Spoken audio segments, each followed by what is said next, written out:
The Galactic Cartography Vessel * Celestial Compass * drifted silently among unfamiliar stars. Chief Cartographer Tae-ho leaned forward at his station, eyes widening as he studied the scanner readings. "Captain Kim," he called out, not looking up from his console. "I found something unusual." Captain Jae-won Kim moved across the bridge with practiced grace. Her uniform, the deep blue of the Galactic Cartographic Guild, contrasted with her silver commander's insignia. "Show me," she said. Tae-ho pointed to the anomalous readings. "This system shouldn't be here, at least not according to our maps. And look at these energy signatures." The screen displayed pulsing patterns of light, clear evidence of artificial power sources and transmission signals. "A civilization?" Kim asked, her voice dropping slightly. "Yes, and judging by these readings, they've achieved interstellar travel. But their warp signatures don't match anything in our database." Kim straightened, her decision made quickly. "Send a standard first contact signal.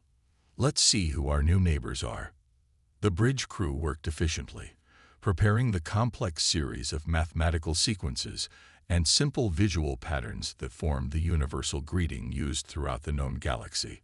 Hours passed before a response came. "They're answering," called Communications Officer Jae-seok, "and they're using our own communication protocols. They must have decoded our entire language matrix from just the greeting." Tae-ho exchanged worried glances with Science Officer Soo-bin. No species they had encountered could process information that quickly. The main screen flickered to life, showing a being with pale skin and dark hair. It spoke in perfect standard galactic. "Greetings, travelers. We are humans of Earth. We welcome you to our space." The following days passed in a blur of diplomatic exchanges. The humans proved surprisingly hospitable, offering the Celestial Compass crew tours of their orbital stations and access to their stellar maps. "They're so helpful," Jae-seok commented during the crew's evening meal. "Almost too helpful." Soo-bin nodded, picking at her food. "I've been reviewing their travel records. They don't make sense." "How so?" asked Tae-ho. "According to their logs, they regularly travel between systems that should take months to reach, yet they do it in days.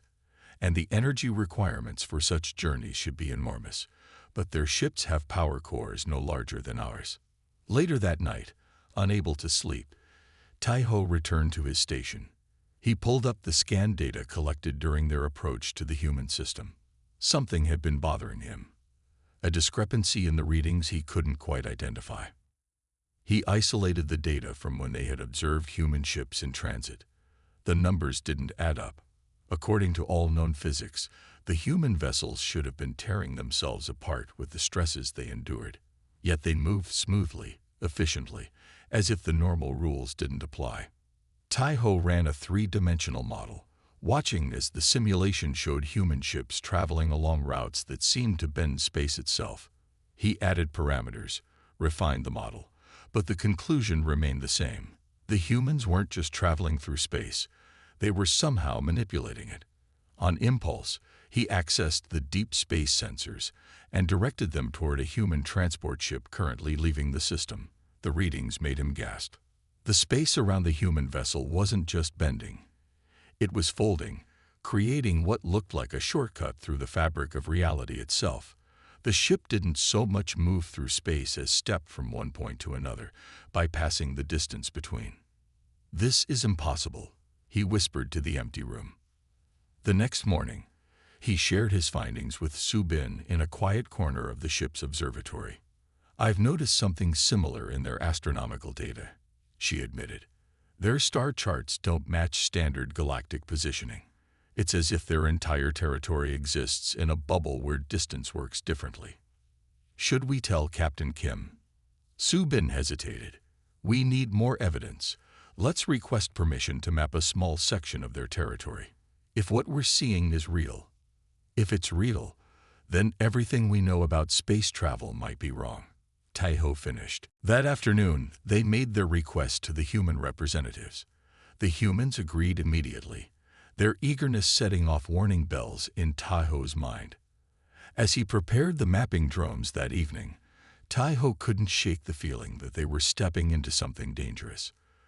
The humans were hiding something, a secret about the nature of space itself, and whatever it was big enough that it might change the galaxy forever. "We've lost contact with mapping drone K7, Navigator Hansol announced, his voice tight with worry. He stood at the main control panel of the Celestial Compass surrounded by blinking red alerts. Captain Jae-won Kim set down her coffee cup. This was the third such report this week. When was the last transmission? 43 minutes ago. It was surveying Sector 12, just beyond the human colony on Eurova. The mapping mission had started with such promise. The humans had welcomed their mapping efforts, providing coordinates and suggested routes. But in the 8 days since they began, something had gone terribly wrong.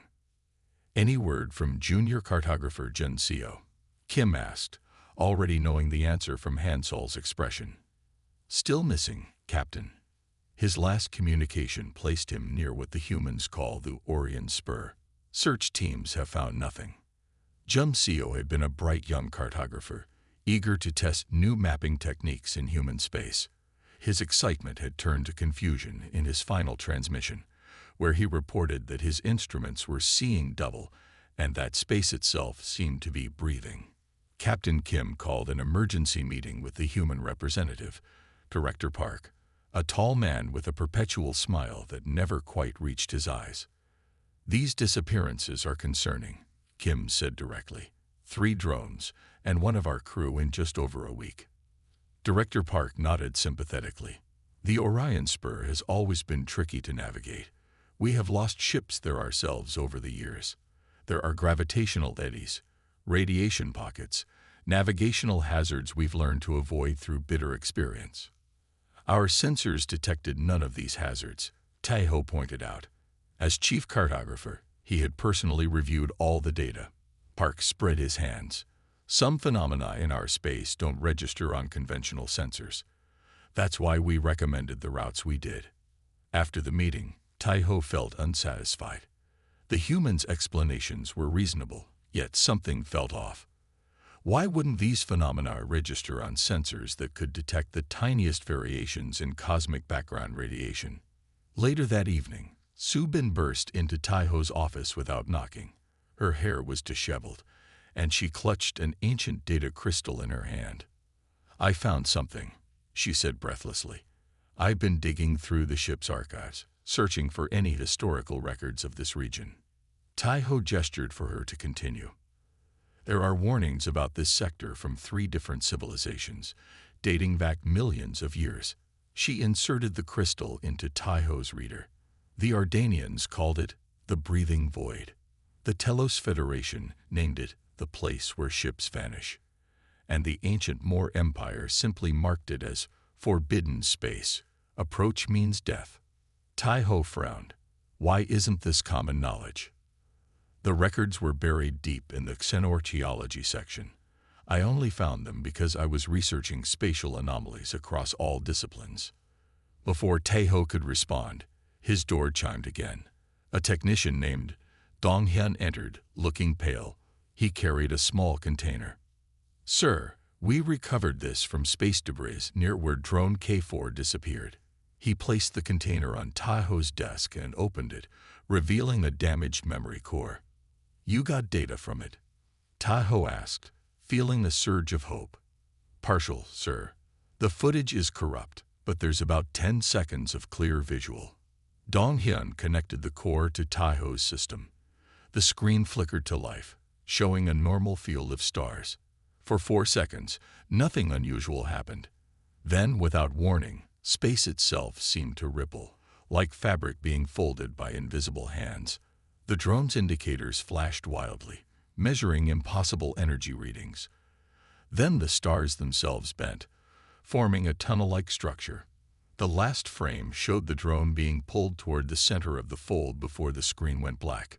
The 3 of them stared at the empty screen in silence. "That's not a gravitational anomaly," Subin finally said. "That's something else entirely." Tai-Ho rewound and replayed the footage, freezing it at the moment the folding began. Look at the energy patterns. They're organized, almost deliberate. You think something is causing this? Dong Hyun asked. Or someone, Taho said quietly. He thought of the human ships, how they seemed to slip through space in ways that defied conventional physics. He thought of Jun Seo's last words. Space itself seemed to be breathing. We need to speak with Captain Kim immediately, Taho said, standing up. And we need to reconsider our entire mission here. As they hurried toward the bridge, Taho couldn't shake the feeling that they had stumbled into something far more dangerous than uncharted territory. The humans weren't just living in this strange region of space. They were thriving in it. And that raised a disturbing question. What was their relationship to these spatial anomalies that seemed to swallow ships whole? Subin and Taho sat in the observation deck of the Celestial Compass watching through the reinforced viewports as a human transport ship prepared for departure. Captain Kim had arranged this demonstration after their disturbing discoveries. The humans had agreed surprisingly quickly, almost eager to show off their technology. They're powering up, Subin noted, eyes fixed on her scanner. Energy readings are minimal, barely enough for life support, let alone interstellar travel. The sleek human vessel, named Swift Journey hung against the backdrop of stars. It was small compared to the Celestial Compass with none of the massive engine arrays that galactic ships required for faster-than-light travel. Their destination is the Proxima system, Taho said. That's 50 light-years from here. In standard ships, such a journey would take days even at maximum warp. The crew watched as the Swift Journey began to move, slowly at first, then picking up speed. They're approaching standard cruising velocity, Subin reported. No signs of warp field generation. The human ship continued forward, heading toward what appeared to be empty space. Then, without warning or visible effect, it simply vanished. Subin gasped. It's gone. Taho checked the long-range scanners. It's already at Proxima. The journey took less than 3 seconds. It's not possible, whispered Subin, her face pale in the blue light of her console. No ship can move that fast without a warp field. The energy requirements alone ruled. But it happened, replied Taho, cutting her off gently. Humans don't travel through space like we do. They travel through folds in reality. The observation deck fell silent as they processed what they had witnessed.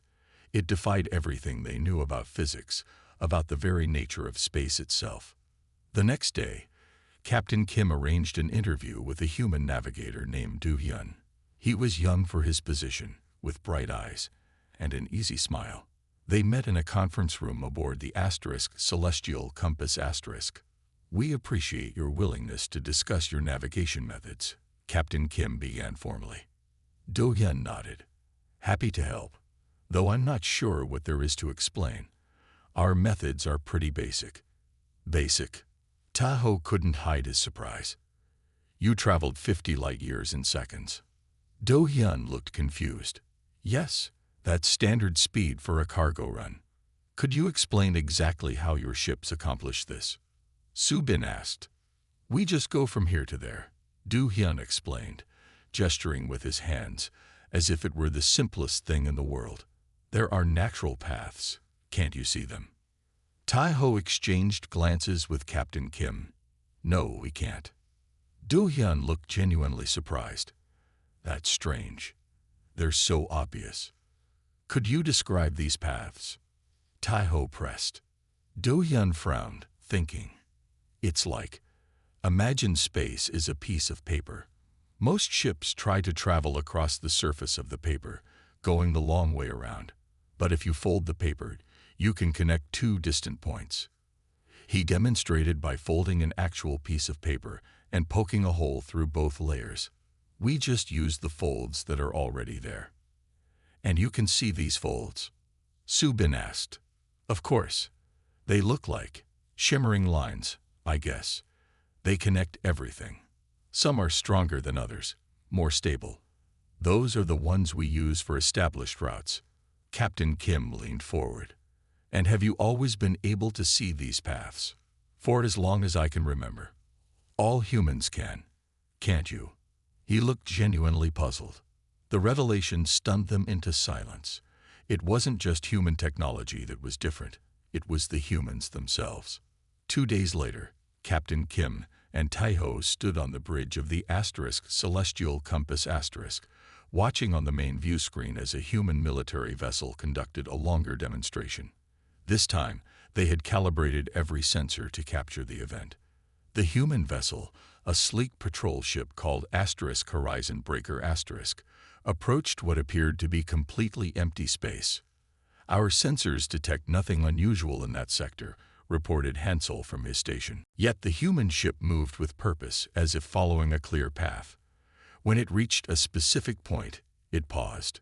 "They're sending a transmission," said Communications Officer Jae-seok. "Audio only." The human captain's voice filled the bridge. "Watch carefully. We're about to enter the slipstream to the Andromeda Arm. That's a journey of over 9,000 light years." Taiho held his breath. The human ship seemed to shudder slightly, then stretched, becoming elongated for a fraction of a second. Then it simply skipped through reality, leaving only a brief flash of light. "They're gone from our sensors," Hansel reported, his voice shaking. 7 seconds later, Jae-seok straightened at his console, receiving transmission from the Andromeda Arm listening post. "The Horizon Breaker * has arrived safely." Captain Kim sank into her chair. 9,000 light years in 7 seconds. Taiho's mind raced with the implications. Humans weren't just using technology to bend space. They could naturally perceive pathways through the universe that other species couldn't even detect. They had evolved within these strange folds in reality, developing an intuitive understanding of higher dimensional space that made the impossible routine for them. "We need to report this to the Galactic Council immediately," Captain Kim said quietly. "The humans aren't just another spacefaring species. They're something else entirely." Captain Kim stared at the urgent message flashing on her screen.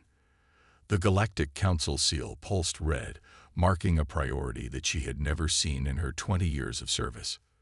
"The Galactic Council demands immediate withdrawal from human space," the message from Council Member Yoon stated.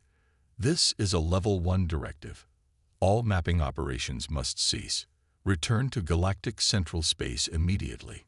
Captain Kim read the message 3 times. Her hands trembled slightly. "Level 1. She whispered to herself. "That's reserved for existential threats." She called an emergency meeting with her senior officers.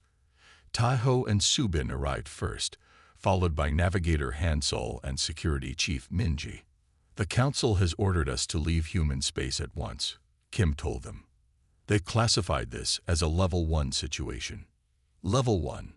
Minji's eyes widened. "But that would mean that humans pose a threat to the entire galaxy," Taiho finished. Kim nodded grimly. "I've requested clarification. We can't just abandon our mission without understanding why." The response came 3 hours later.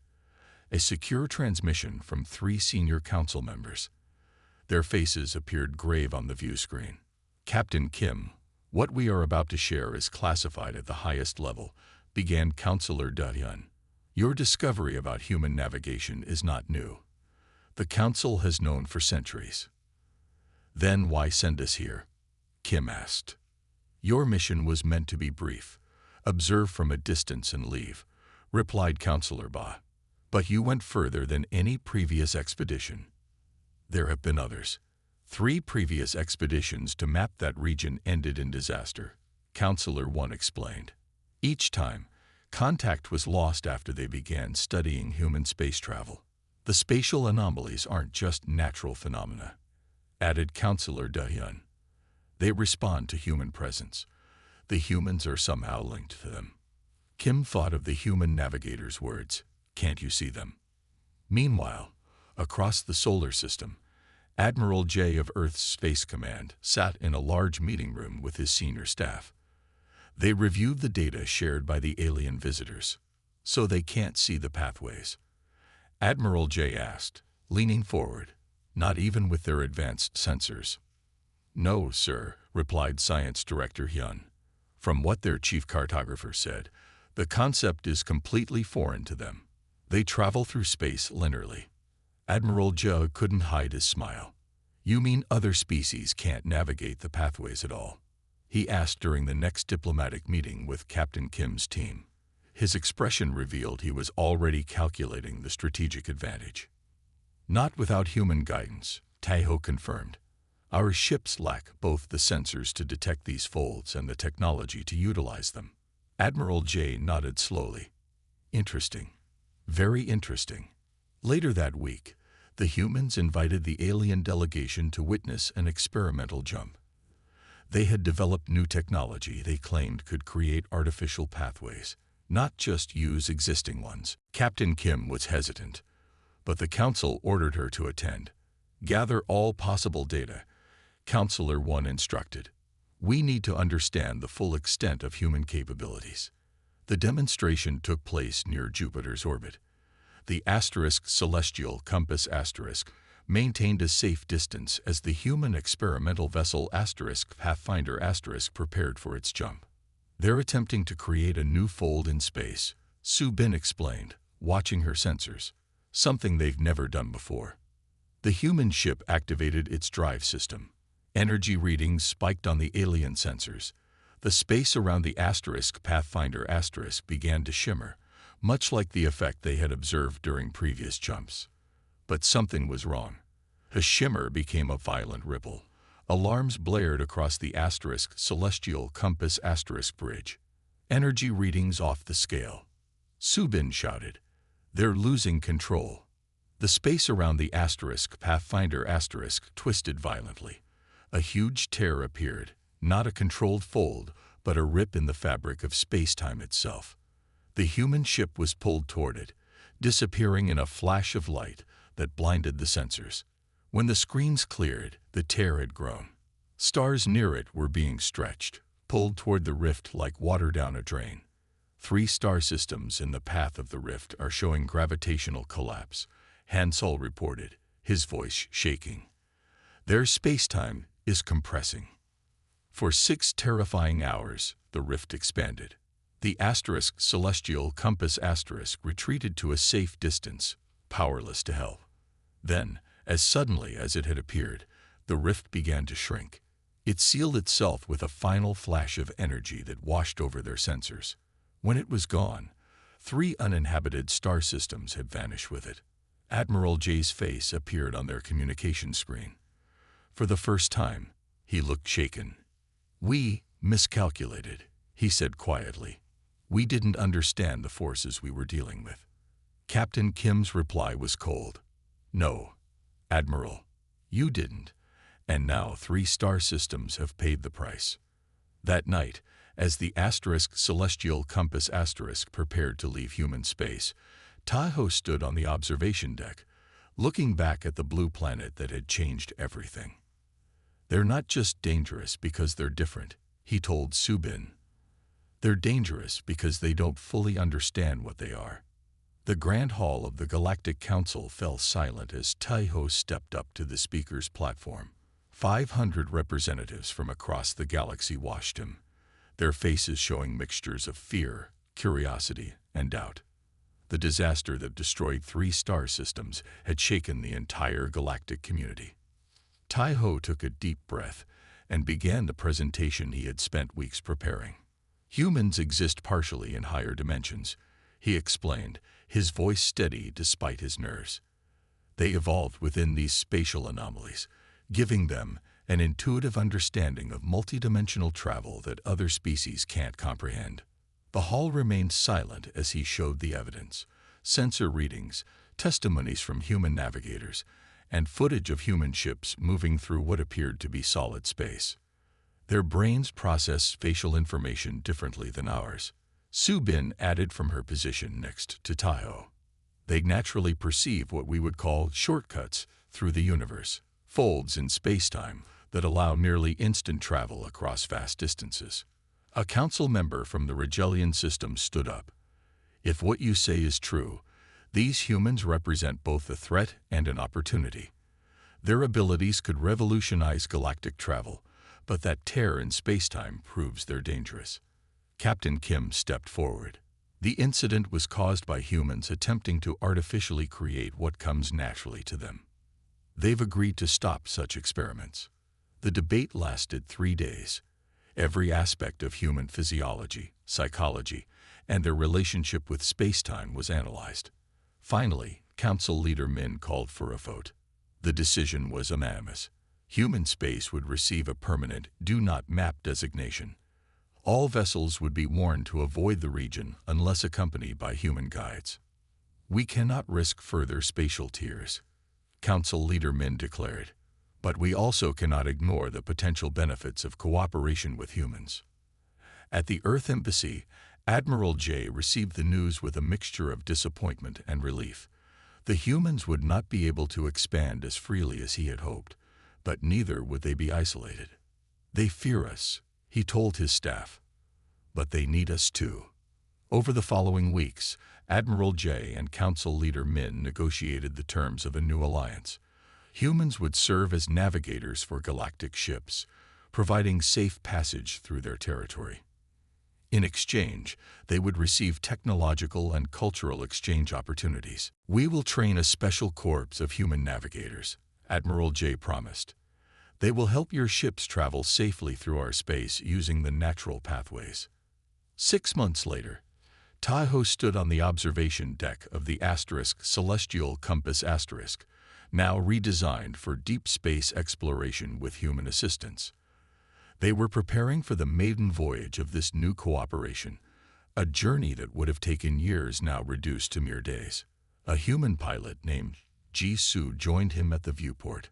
She was one of the first graduates of the new Navigator program, specifically trained to help non-humans understand the pathways she saw so naturally. "Are you nervous?" she asked Taiho. "A little," he admitted. "The last time I watched a human ship use these pathways, it disappeared instantly. The idea of being inside a ship during that process is terrifying." Ji-Soo smiled. "It felt that way for us too, the first time our ancestors discovered how to use the folds. But it becomes as natural as breathing once you understand it." Captain Kim's voice came over the intercom. "All hands prepare for pathway travel. Our destination is the Andromeda Galaxy. Estimated travel time: 17 minutes. 17 minutes to Andromeda. Before humans, such a journey would take decades, even with the most advanced warp technology. Ji-Soo moved to her special navigation console, designed to interface with both human perception and alien technology. Her hands moved gracefully over the controls as she explained what she was seeing. "There's a strong pathway here, leading through what you would call empty space, but it's actually a junction point for several dimensional folds." Taiho watched in amazement as she guided the ship toward what appeared to be solid space. His instruments showed nothing unusual, but Ji-Soo navigated with absolute confidence. Entering pathway in 3, 2, 1. The stars around them seemed to stretch. Taiho felt a moment of disorientation as the ship slipped between dimensions, guided by Ji-Soo's perception of paths he could not see. Through the viewport, he glimpsed something extraordinary, a swirling network of luminous pathways connecting distant points in space, like a cosmic web that had always been there but remained invisible to non-human eyes. Then, as quickly as it began, the journey ended. The starfield normalized, and before them lay the magnificent spiral of the Andromeda Galaxy. "Welcome to Andromeda," Ji-Soo said quietly, pride evident in her voice. That night, Taiho sat in his quarters, completing his final report on human space. "What once terrified us may be our greatest discovery," he wrote. "The humans don't just travel through space, they understand it in ways we never could. And that understanding may unlock secrets of the universe we've only begun to imagine." He paused, reflecting on how far they had come from those first frightening encounters. The humans' unique perception of reality had nearly led to disaster, but now offered a new era of exploration. The galaxy would never be the same again, and neither would he. The end.